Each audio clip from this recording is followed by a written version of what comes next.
Hello. Hi, Nora. Pleasure to Hi. meet you. Have you guys met before? Uh, No, no, where are you geographically? I am in East Chatham, New York, which is a little bit east of Albany, a couple hours north of New York City, in a very rural town. Nice. And Good. I'm in San Very Francisco. nice. I know you're in San Francisco. And I And am in Bellingham, Washington today. Oh, Yes. So, is it cold? uh, it's just Bellinghamish. It's like Seattle weather. Kind of, what It's was it? Bellinghamish. Yeah. Okay, what's that guy's name that wrote Skinny Legs and All and Even Cowgirls Get the Blues? Remember that author? I don't remember the name. He used to describe the Pacific Northwest weather as oyster frappe, and oh, really what it is. It's the best description I've ever heard. okay. Yep. So it's oyster frappe. It's kind of drizzly and gray and everything's a little moist and cool. Yeah, that's awesome. Yeah, green. So here we are. So here we are. So this is one of the hope here is that this will be like a HoloChat. So we're looking to do this sort of interview conversation series thing. Right. It's new. We'll figure it out. But I was kind of most excited to get the two of you on the phone. And with the conversation focus basically being living systems, learning as living systems. And I'd kind of like to start with just a bit of your own journeys, and maybe I'll have Eric start because I know Eric has mentioned in the past that he was inspired and influenced by some of your dad, Gregory Bateson's work. Excellent. And then we'll go from there. Perfect. So Eric, how did you stumble into this stuff, and what was the impact? Well, I guess steps to an ecology of mind and mind in nature, and also some of the co-work with Mary Catherine Bateson, also, they were influential for me. They were really neat. I just found the notion of mind not being in the locus of a body, but rather a pattern, and this whole notion of the pattern which connects, and doTERRA learning, and all these different things were like, yeah, that's right. This is all right up my alley. And then some of the specific things that came out of his writing that I've used again and again, like some of the patterns of having 2 points of view, like the bicameral brain or binocular vision, and just being able to understand systemically the right level that you're at, the patterns of the way dogs can learn and what they can learn and what dolphins can learn and why.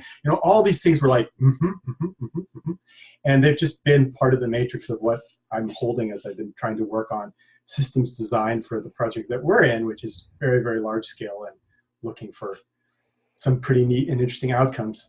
So, I mean, it's been influential. It's just, part of the again, like I said, the matrix of what's been there for me. So it's kind of fun to be able to meet you and have some of that influence come from a direct personal connection rather than just the written word, which I always enjoyed so much, but, and also it was so meaningful to me, but it's kind of neat. I don't know if that's what you're looking for, Matthew, but those are some of the things that occur to me that pop in as what's meaningful and what's there. We could look into each one of these if we wanted to, or go wherever it takes, but that's part of what I carry with me in my work. Well, one of the things that I would like to have you unpack just a little bit there, and this is so part of my role in this organization, I feel, is to take the deep insider language and like pull it apart so that people can see like what does that mean. Binocular vision, or this 2 points of view thing. Can you unpack that a little bit? And maybe for folks who aren't familiar, what was Gregory's, and I'll ask Nora to kind of comment on this as well, but I'll start with binocular vision and then I'll maybe ask Nora to chat about being able to view things from multiple perspectives. Eric? Well, so a pattern that we've seen over and over again is that when you cross the streams, you get more than the sum of the parts. And I think that was one of the examples in one of, I can't remember if it's in Mind and Nature or in Steps to an Ecology of Mind, but it was really clear to me. It's like, oh, when you have these two vantage points and you bring them together, then you have something far, far bigger. And so I've looked to do that in our work. We do that in our currency design patterns. And so it's just one of those resonating pieces. Binocular vision, where you can get depth because you've got two different points of view, and you can take the differences in the point of view and come up with something much bigger. I think the other example that I remember from one of the books is the geometric versus the algebraic description of the sum of the squares in a right triangle.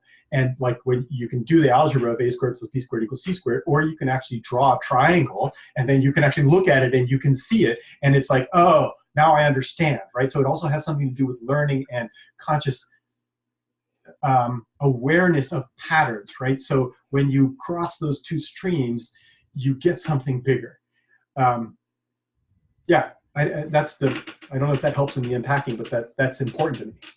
Yeah, for me, the binocular vision one is so visceral, especially for anybody who's ever put on glasses that improved their eyesight, and all of a sudden they had that like crazy three-dimensional view, where it's like, whoa, there are really, like, these things are really in front of these other things. And, for just a little while, your brain feels like it's almost in a video game, because you can see with so much more depth. That to me makes it really visceral. The way that being able to see this and being able to see this as separate things is so completely qualitatively different from having them together, and what the richness that's able to come out of that. Nora, you want to sort of expound or expand a little bit on your take or Gregory's take on perspectives more generally? Sure. I guess, the main thing that we're talking about is how you have interaction and communication in relationship. And that is what is being pulled into the foreground. So a lot of the time when we're talking about systems, even the word sort of pulls us back into kind of an engineering or a mechanistic model. And looking through that mechanistic lens, what our inquiry gets stuck on is how the parts are working together. And it's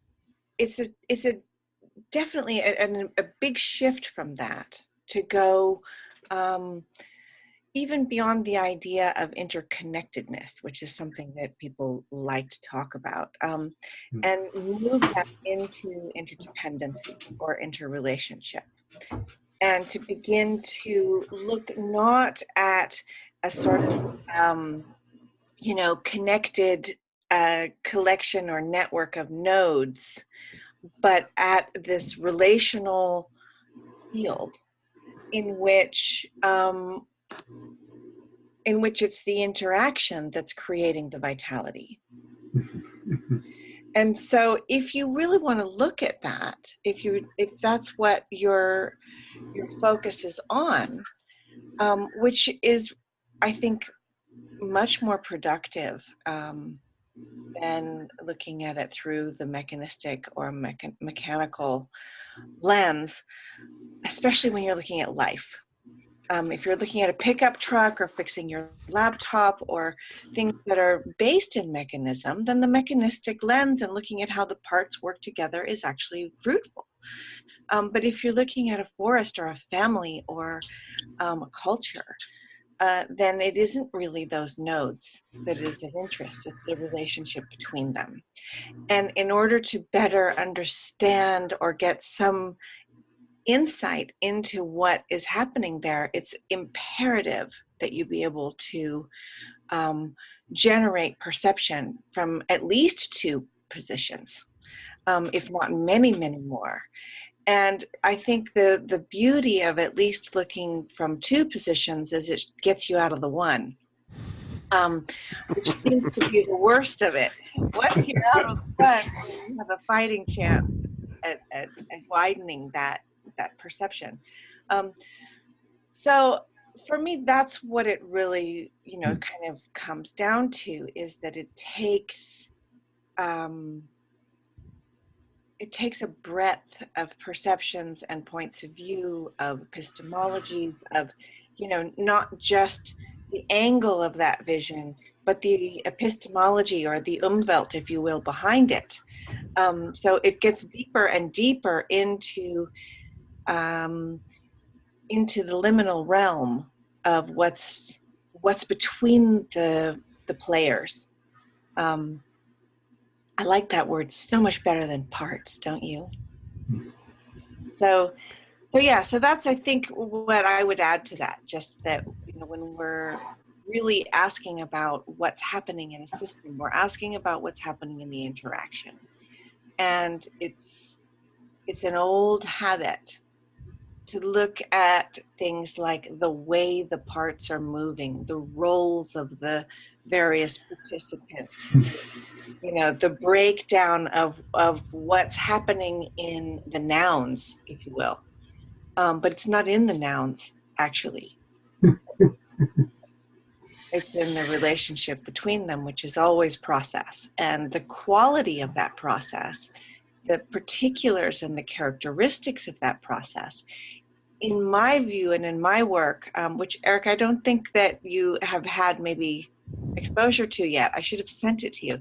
But I'm looking at that as learning. Pretty much that's all it can be, is learning. That in a living system, all communication plus time is learning. And that learning need not necessarily be progressive in the way that we might like it to be. You can learn to be violent. You can learn to lie. Ecosystems, in their interaction, in their calibration, in their responses to each other's interactions, can die.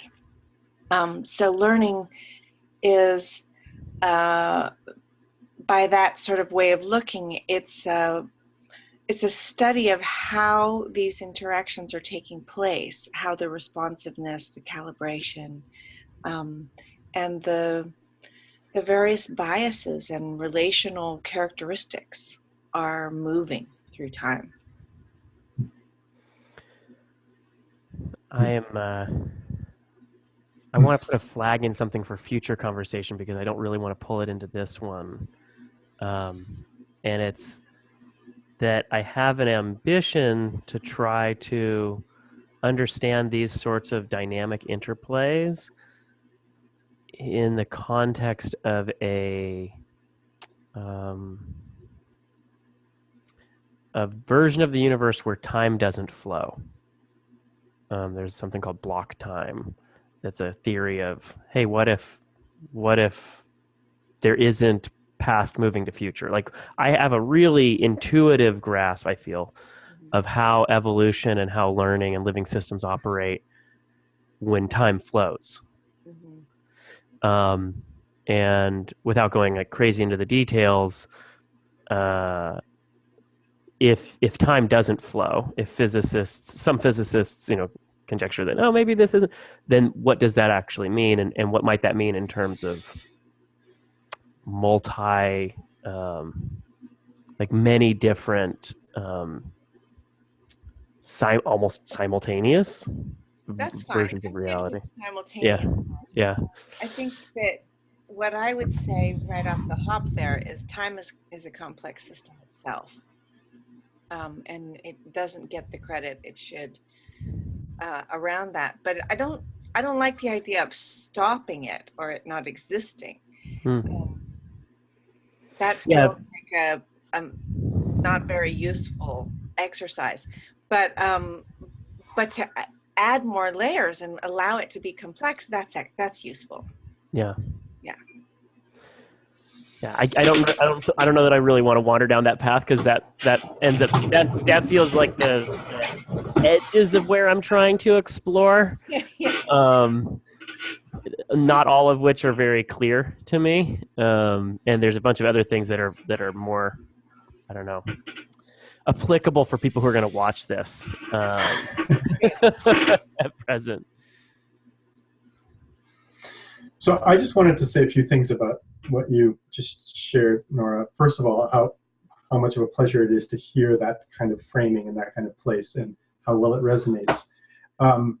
Like, and for me also that you said old habits of mind and how hard, and I took that further, how hard it is to break them. One of the things that Arthur and I, in working on this over the years, we were really clear that we were building something that was process-centric, that was flow-centric. And we were really working from that kind of framework. And in the meantime, guess what we were doing? We were saying, well, what's the basic ontology here that we're working from? Right. And that, then there came this point in time when we realized, duh, this is not, you don't start with an ontology. Ontologies are things that come later. And that's what brought about even the name of the, like we had this incredible moment where we realized that what we were looking for is the receptive capacity from which unknown interactions can arise, right? Unknown possibilities can come from, because it starts with this non-ontological space of a receptive space. And that's where Scepter, which is one of the names of the technical platform that we came up with, comes from. It's receptive and receptor-centric work. And so that just feels really right on to me. And then just to touch a tiny little bit on your time thing, I think and also what you said, which is process-centric, right? At the core is process. Well, that's actually really a place where you could find something interesting. What processes lead to the existence of time? Like time can be, you can think about time as a constructed process out of other processes that are smaller. And you can look at the way in which the universe appears to unfold from the point of view of what processes exist and come into existence, and then what further layers of process can be built on top of those levels of process. And then I think you come to a different place, and it's starting from that kind of thinking that is that's what we're trying to do with all the work we're doing, is hold and build stuff from that place. And that's why HoloChain is agent-centric and blah, blah, blah. We can go there, but it was delightful to hear that, and I actually really do look forward to reading much more in depth around how you're looking at it, because thinking of that as learning, it just, like, that makes total sense. You can't not learn. Right. You can't not learn if that's what's going on. It's all that. It's all that. So I made a word for that, because I got so frustrated in all these systems and complexity conferences that I was at. Yeah. And because people kept drawing these 2D maps of systems on the whiteboard, and it started to make me just want to pull my hair out. And I couldn't figure out, what is it about this that's driving me crazy? And because, these were these mental models, this was something that was supposed to help us to hold the complexity in mind, because there's this baseline nervousness that actually is completely unwarranted, by the way. There's a baseline nervousness that we can't hold complexity in our intellect or in our body, that will just explode, and there's no possible way you can hold all these different nested contexts and all the interaction, and right. Reality, there's more complexity in my hand than you could ever fit on 100 whiteboards across the conference hall. And I interact with this object all day, every day.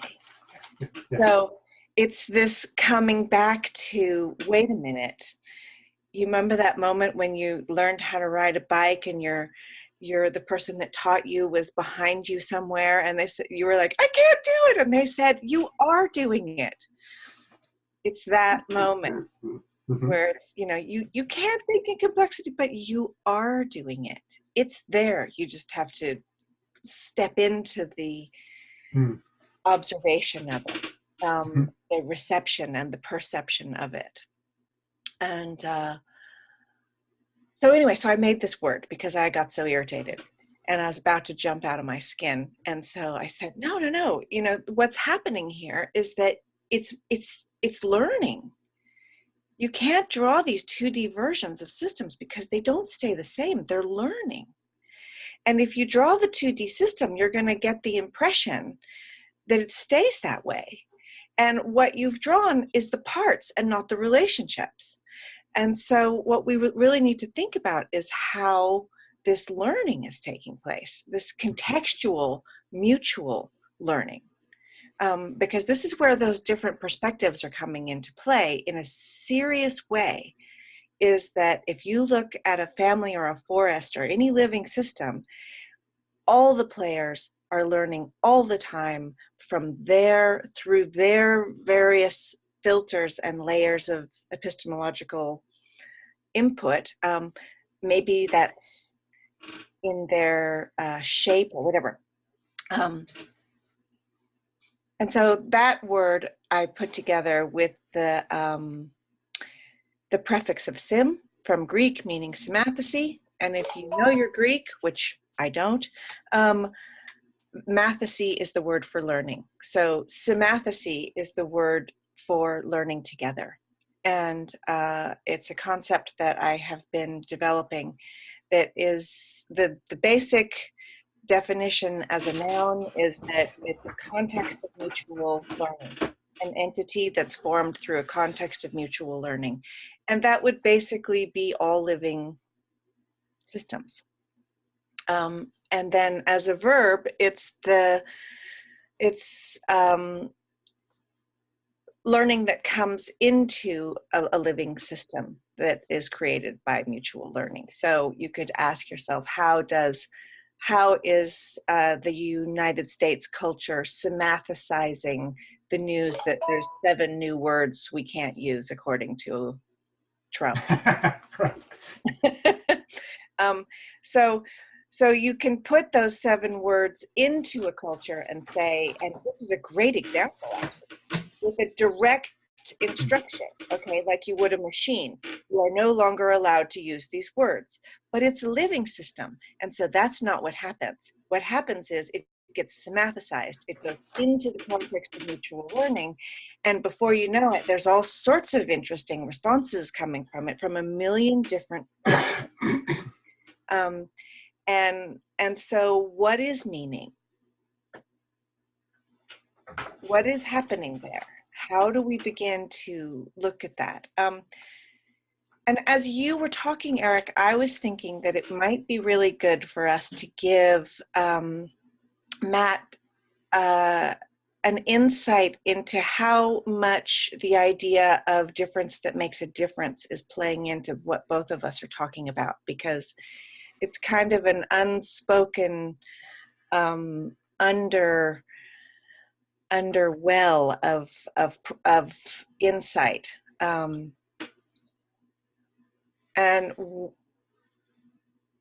here's the thing, is that when you're talking about relational information and living systems, one of the most basic concepts is this notion of Gregory's that he called the difference that makes a difference.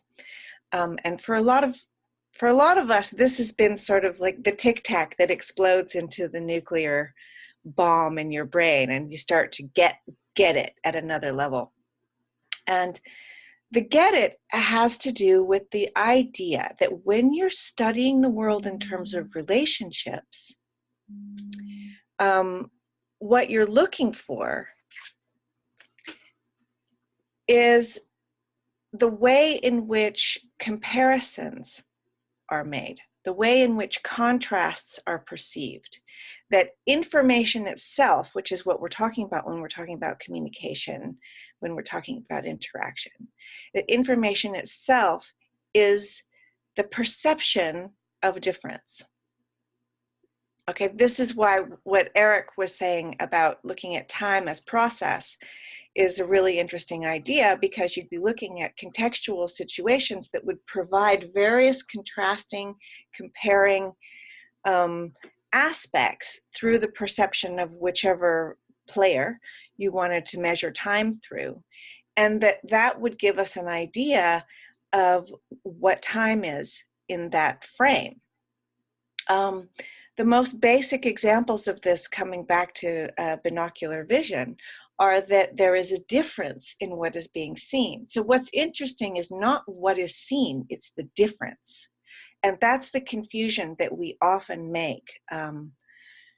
Coming back to those 2D models, we think what's important is that what we've seen, but the only way we've seen it is by seeing difference, and we don't register that we've seen the difference or perceived the difference because this is also in terms of whatever notes of music, text, sensation of any kind, ideas rubbing together and having the ideas be different. This is a level of perception of difference that says, if I run my finger along the top of this thing, that when I come to the end, there's a difference. That's information. If I were to just keep doing this forever and ever and ever and ever, that perception of difference isn't there. So that's sort of a beginner's entry into difference that makes a difference. When a gecko is hunting flies on the window, it doesn't see the flies until they move. Our eyes are constantly, we think they're pointing directly at things, but they're actually moving very quickly so that they can gather difference.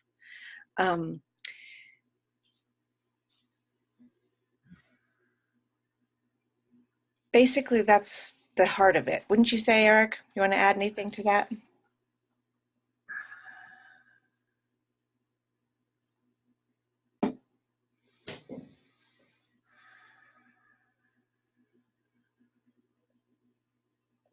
Well, that's beautiful. I don't know if I want to add anything to it. It just so many different things were sparked while you were speaking. Especially back at the beginning. I mean, the difference that makes a difference is also it's key, and I can't say how many times that's come out of Arthur and my mind or mouths as we've been working on stuff. Well, is that one of those differences that makes a difference or not? And how does that work in terms of what's recorded in the system? And I can go on that way, but I think one of the things that's most exciting is just to hear you speak of this, and then also thinking about the actual design of the systems that we're building. This agent-centric system in which what we're building is these different nodes that hold a representation of what the other nodes also see to be real in the world, and continue to be in communication with each other about that, so as to be able to have a way of having this move and exist in this non-data-centric way that the world seems to want to make software systems. So I'm just translating it into my super hyper geeky place, which is where I live most of the time as a software developer, but of course influenced by this. So I'm just sitting here being pleased. That's what's coming up for me. I mean, pleased in that sense of actual pleasure. It's like, yeah, this is awesome. It feels really right to be in that space and in this conversation. Yeah, I'll comment as well.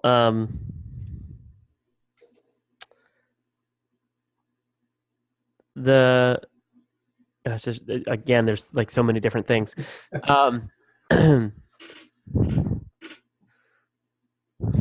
I'd written something a few years back about contrast and how you cannot perceive without contrast, right? So fully in line there. And one of the things that popped into my mind was the way in which bodies actually do information processing. That the information processing doesn't all happen at the brain.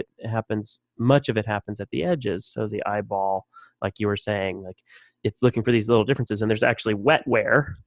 There's like little different, like one circuit that's a little longer than another, and that's actually to introduce a time delay so that the eye can actually do a comparison from a moment ago to just now, and it only sends information to the brain if there's a difference there, right? So this is literally information processing that's happening out at the edges, that it doesn't all get piped back to the center and then processed, that it's happening all along the way. And the other piece, kind of touching back on the time stuff, is that time is, Aristotle said, time is just change that we can count.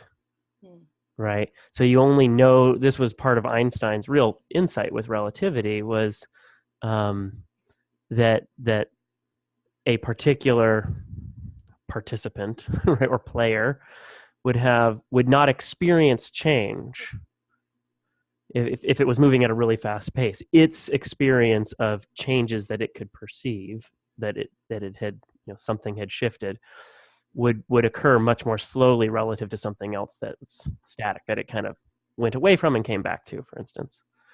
But it's actually in the relationship between those that it's only between those two relationships that you would notice something having happened.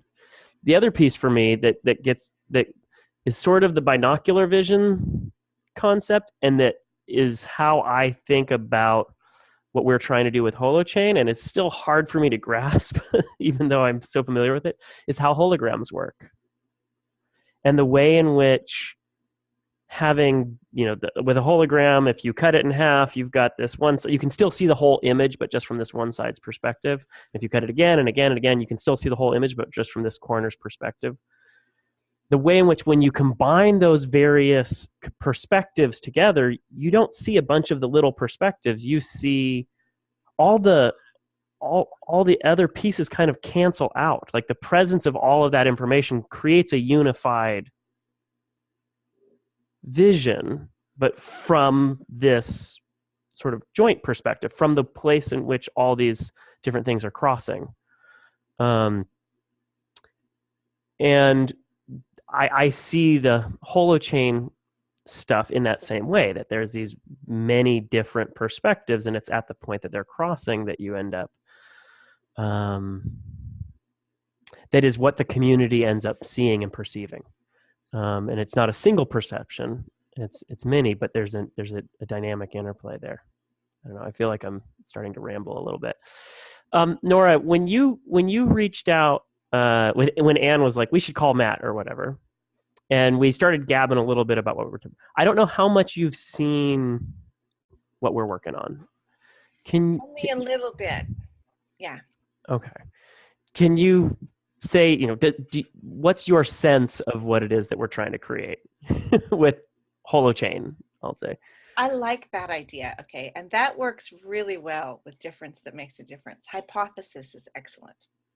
It's a good place to start. So,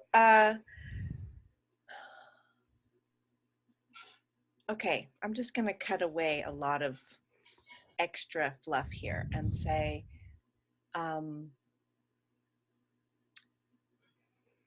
we as humans, let's just start there, are at a junction, and there are some significant changes that that either will be made or they won't be made.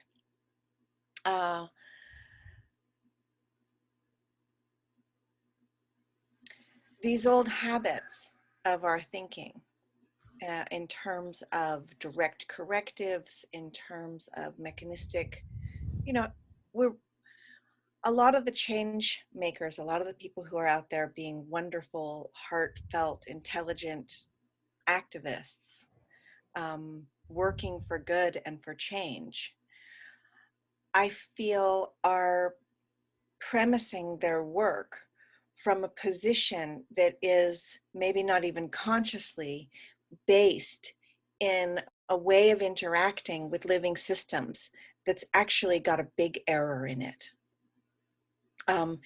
And so I'm deeply concerned about this, because I recognize that there is, really a lot of goodwill, good intention, and good intellectual, emotional motivation. But, for example, one of the things I hear people say is that they would like to do something that's going to create cultural impact. And, that's a idea that comes from Newtonian physics. That's not a term that comes from this place of understanding how diffused relational interaction creates learning and change. Okay, and for me, that's the big switch.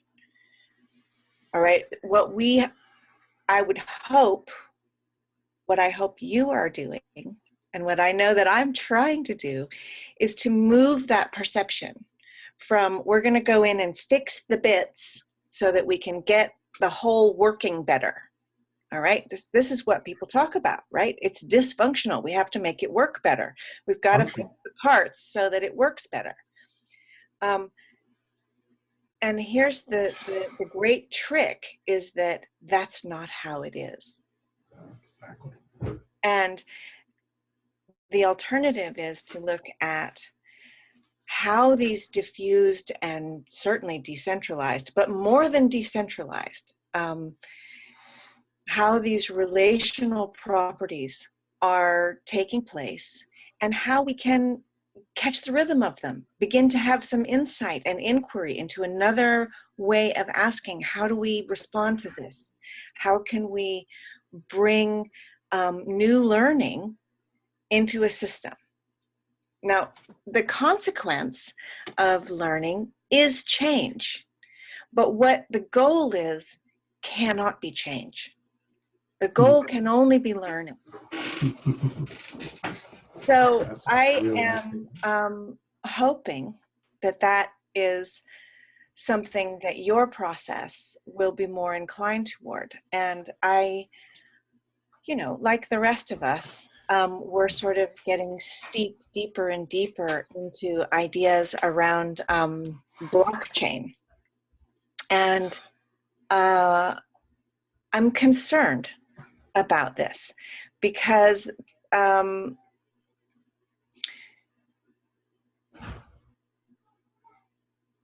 it's still the blocks. Basically, that's the issue. And when you get into the interaction of these things, what you get is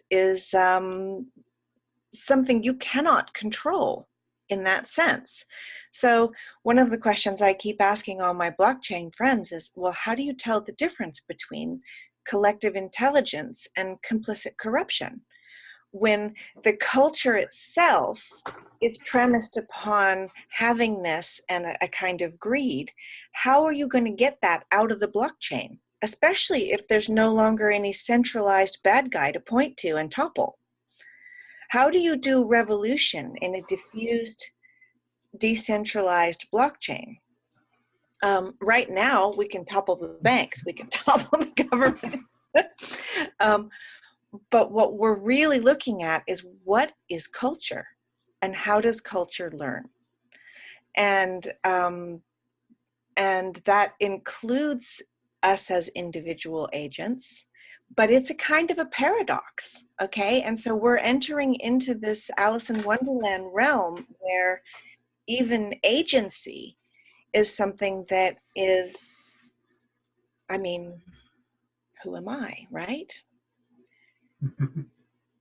I'm me, and so therefore I have this epistemology that's only mine, right? I can, the way I see you, the way I see blue, the way I taste chocolate, only my perception.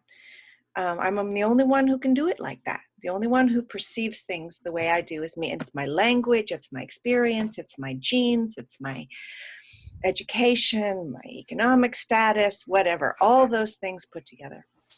And in that sense, I'm definitely me, and I have agency. But all of those aspects of me come from my context. None of them are mine. So, am I me? Or am I not me? And I think that paradox, if you hold it in its paradoxical form, is incredibly generative, because there's this constant, like the binocular vision of that paradox is wide open with possibility. The second you fall down one side or the other and you decide, no, it's free will, no, it's determinism, you lose the generative relational properties of the kind of inquiry that starts with that paradox in play, that says, where am I in this? Not, this is where I am in this. Because it should be a moving space. Yes. Yeah.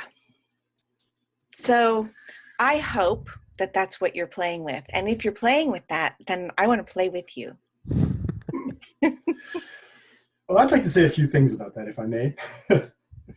So, working backwards from what you said, I think one of the fascinating things about the blockchain is that precisely what it seems to be about is this notion of, quote, consensus, which is about everybody arriving at the same page.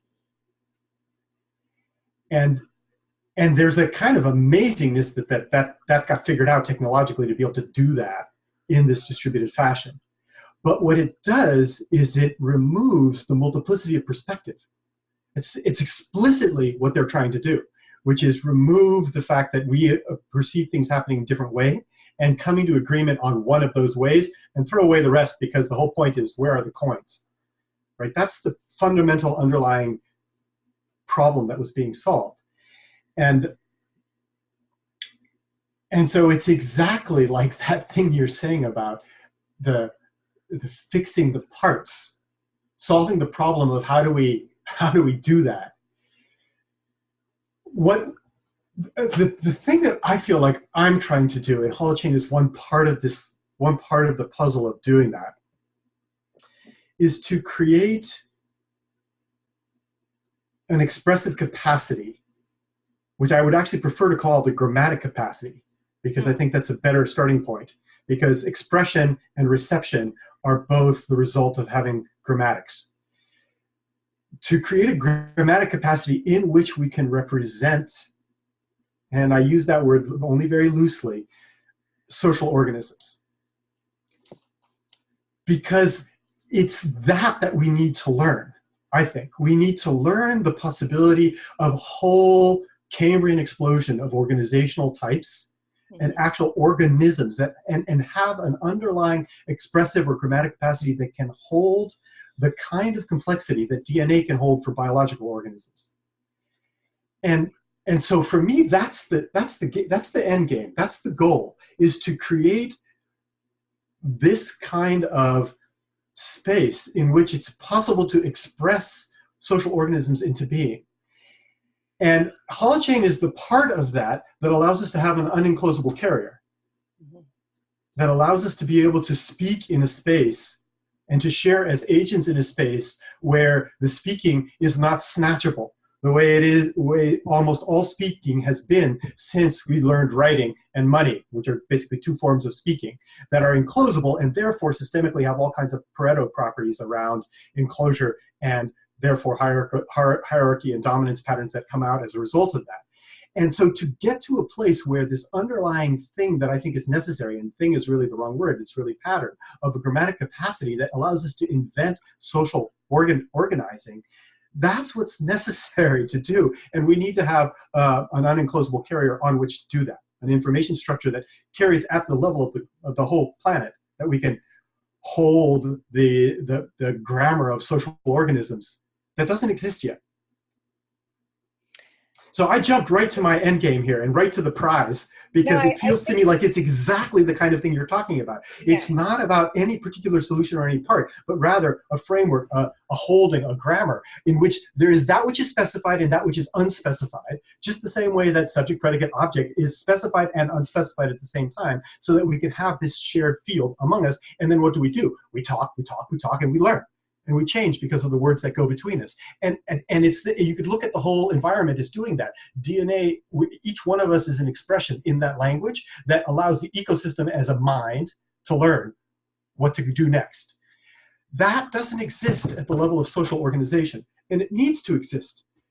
And what needs to happen is a grammatic capacity that'll hold it. And these things, this is, to me, the universe is made up of grammatic capacities, one on top of the other. That's another way of talking about that term that we just used before, the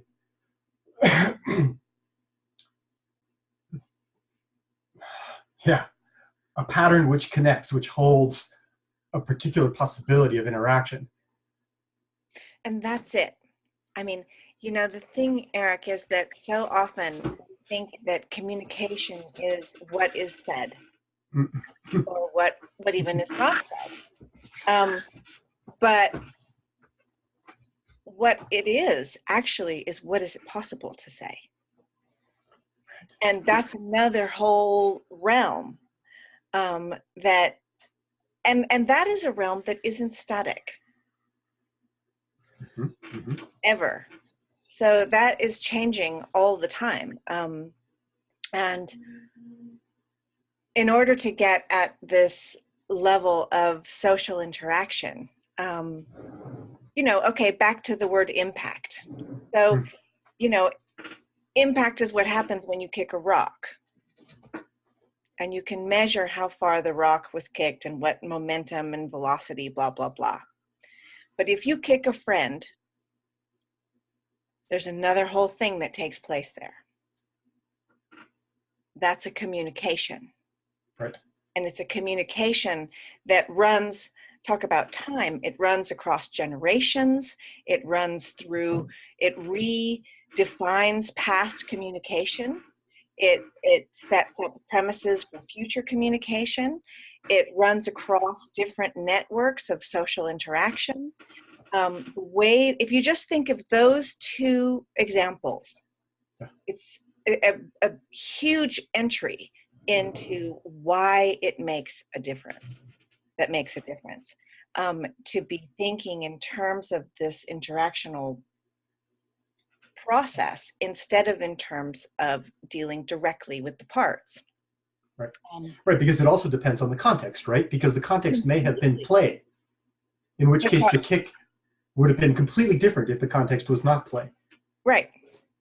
Right. Which is in and of itself another communication. What's the meta message that establishes that context? Right. This is straight up Gregory Bateson stuff. That's what's so crucial about that frame, is when you're paying attention to that, then you can start to see these things. That's right. And the misunderstanding of something that could be play but was not understood as play. Right. And that's a sort of collision of epistemological viewpoints. And interesting things come out of that. So anyway, so that's what I'm interested in. And I'm so glad that that's what you're interested in, because I feel a kind of urgency and impatience to be spending more time there. And I'm well, it's huge, because if we don't start, well, we already are starting, but right, the consequences of not living in that frame are, as you said, either we choose some things or we don't, and the consequences are pretty clear. So the impatience, it's a little bit more than impatience. It's like, this is what must be paid attention to from where I'm coming from. Me too. And the way in which that is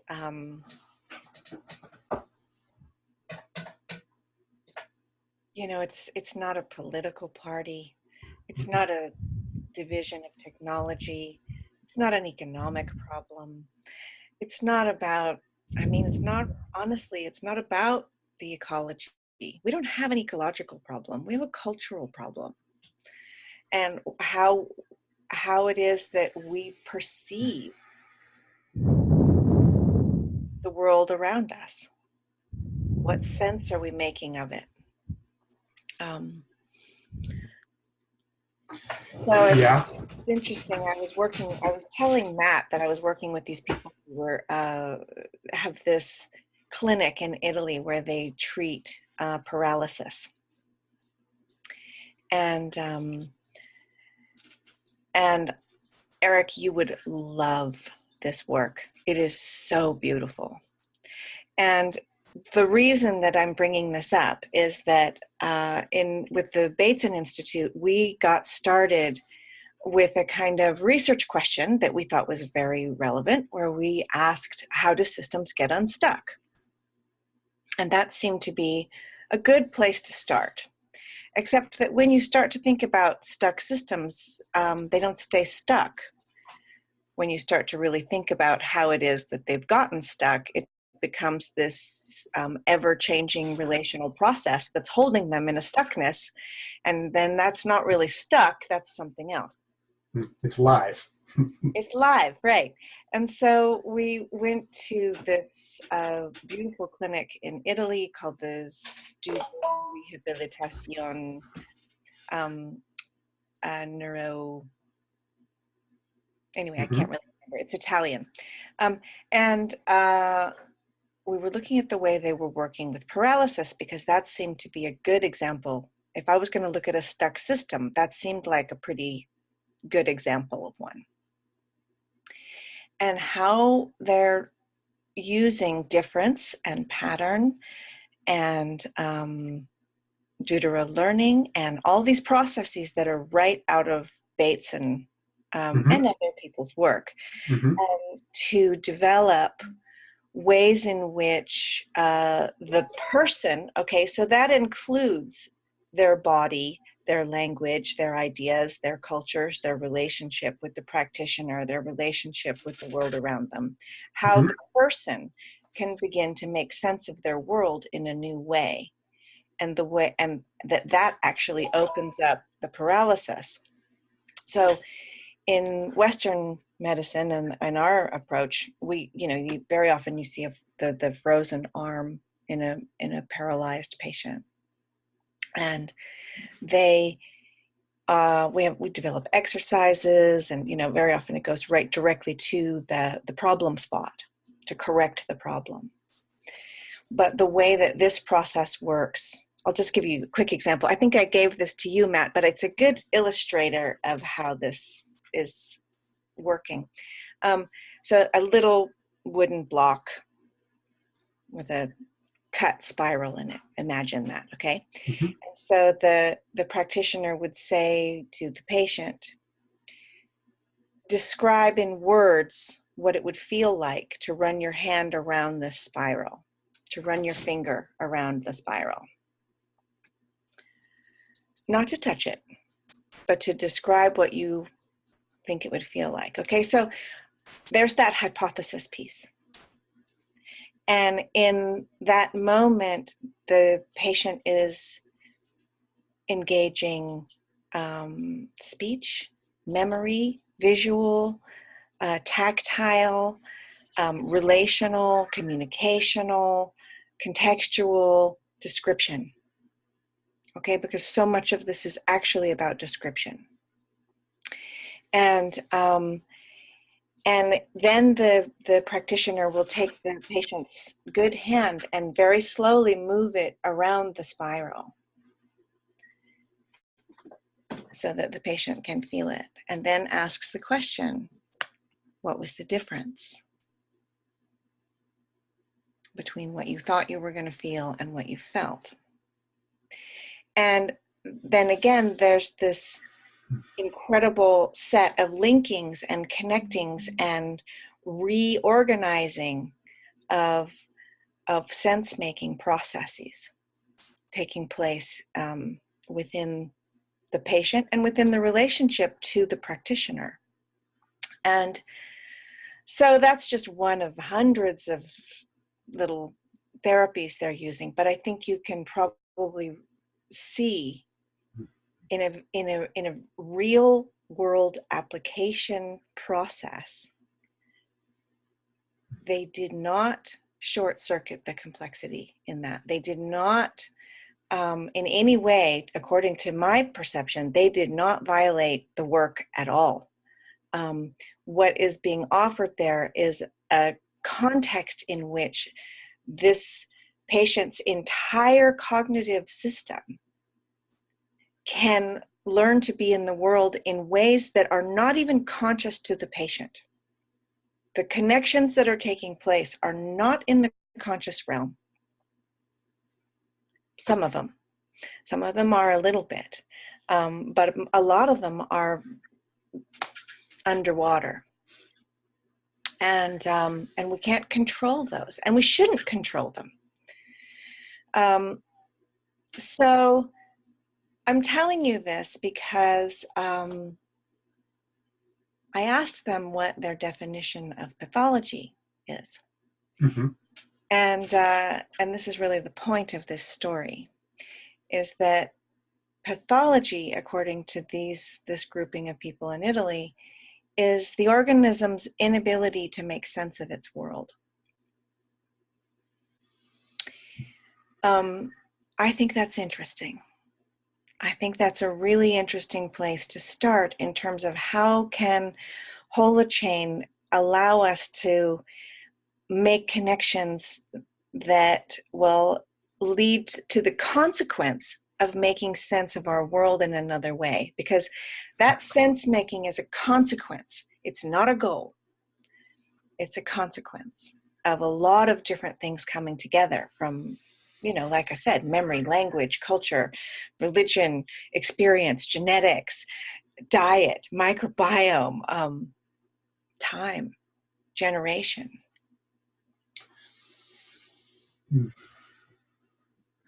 One of my favorite sayings in the world is that language doesn't describe reality, it creates it. And so if that's the case, if you actually want to make sense of reality or what you are embedded in, of what we are embedded in, it really depends on the languages, the expressive capacities we have available to us, and our ability to not hold any one of them as primary and put them in play. That's right. Right. And so, yeah, so that definition of pathology is beautiful because it sort of holds that, right? And then, I like that example because that speaks to the very personal and the individual and how an individual goes forward. But what about the pathology of social groups? It means that the group has an inability to perceive other groups or where it lives in the world. And this is such a common thing that you go to the DMV and you say, you say something and the person said, like, yeah, I see that you're here, but you don't have a signature on a piece of form, on a form someplace. And that means that the organism does not have a perception of you, even though the human in that organism, that social organism, does have a perception of you. And so what's at stake and what's possible is the upgrading of the languages, the grammatic capacities that are being held, that we hold in common in our social realm, such that we can make sense of each other at the social level. Like, humans understand this already. We already get it.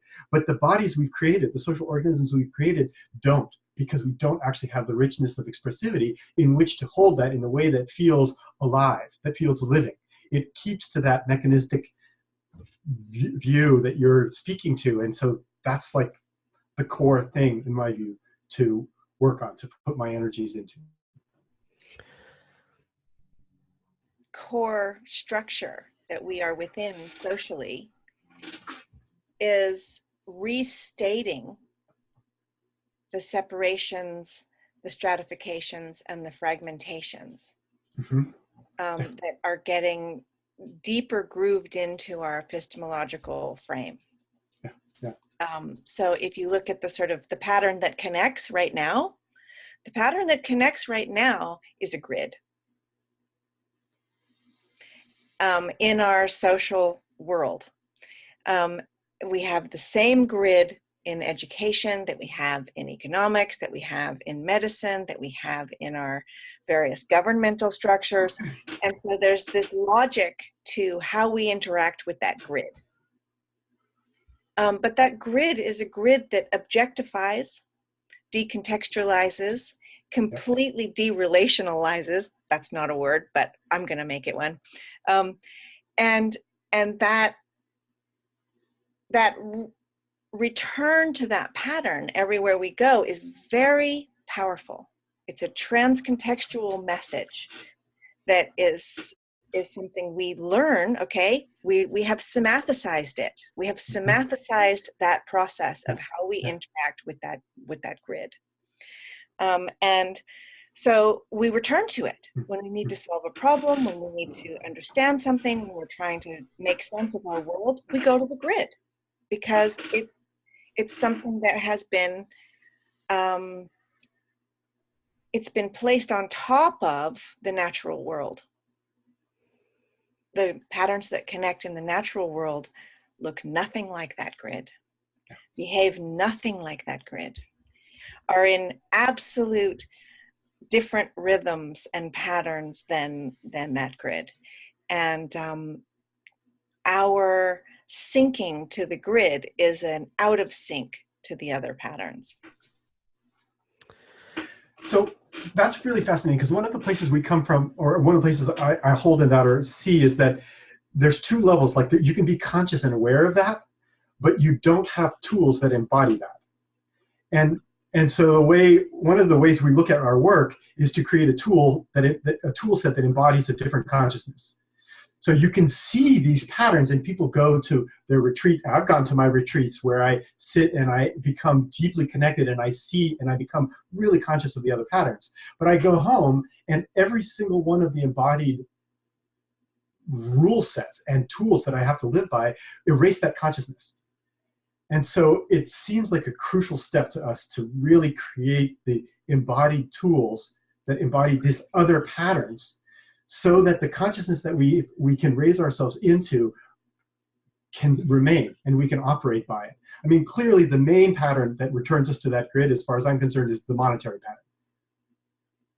That pattern everywhere pulls us down to that place. And having a different way of thinking about how we can interact with each other, that doesn't start from the notion of a completed, ended relationship, which is what that one does, is central. I totally agree with you. And that's, I mean, I think that's why I was telling you that story about the paralysis, because Right. I always get this question of, yeah, but how can you possibly create an application for this that doesn't then, lean back into the 5-step program, or the, and that example of what they're doing in that clinic. And there's a couple of other examples I'd love to share with you, where it is a real world interaction. It is an application that has an effect. And it's not just a retreat philosophy. Right. And for a long time, honestly, I was really suspicious of people who wanted to put it into application, because so deep are those patterns, Yep. that you can label them systemic. You can label, I mean, there's a lot of systemic thinking going on out there that is not systemic. It's just called systemic. And it's inherently deeply mechanistic, because it just keeps getting metabolized into that thought frame. It's no one's fault. It's just that it, and in order to bring this into the world, there's going to have to be, Matt, I don't know how much Gregory Bateson you've read, but I can tell you one thing that he did not do, which was, he didn't go to the place of saying, well, I'm just going to put this in the kind of language people can understand. And woohoo! That makes me really happy, especially as people are saying, can you please tell me the story of this stuff? Well, because each word in those books is so carefully chosen to not violate the deep interdependency of life. And, when you're talking about manipulating changes, that is, by definition, a manipulation of and a violation of life. So the big question is, how do we create a space where life can reorganize itself? Yeah. And that we don't get into the hubris of thinking we are going to be the change makers that are going to make everything good again, and we're going to be the heroes and fix this world. I know that Eric has to run. He has another appointment he's got to run too.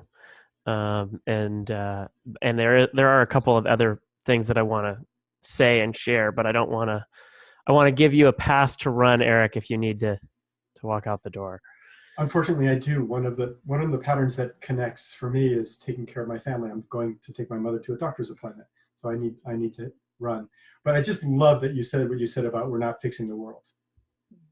Just because there's so much energy that comes from trying to fix the problems. And yes, there's a way in which I see everything that's broken and I want to fix it. But really, I know that if that's what drives my work or where we go, it won't work. Because it's something else that has to happen. We have to create a space in which we can play such that the problems just stop being problems. Because what we do is an act of creation, not an act of reparation. So, yeah, I wanted to say that. I'm with you 100% so nice. on that. Absolutely. I would love to continue our conversation at some point in the near future. This was absolutely delightful. And I'm sorry that I have to run so quickly. But thank you. And what an honor to hear and be able to converse with you. This is Likewise. Great. It's just great. So let's absolutely stay in contact. And Matt, you too. And after we get off, let's exchange our contacts. And I'll be on the East Coast in a Absolutely. so that could be fun. Wonderful. Bye, Eric. Cool. Thank you, sir. Fabulous. All right. Thank you. Take care. Bye, Eric. Bye-bye. Real pleasure. Bye-bye.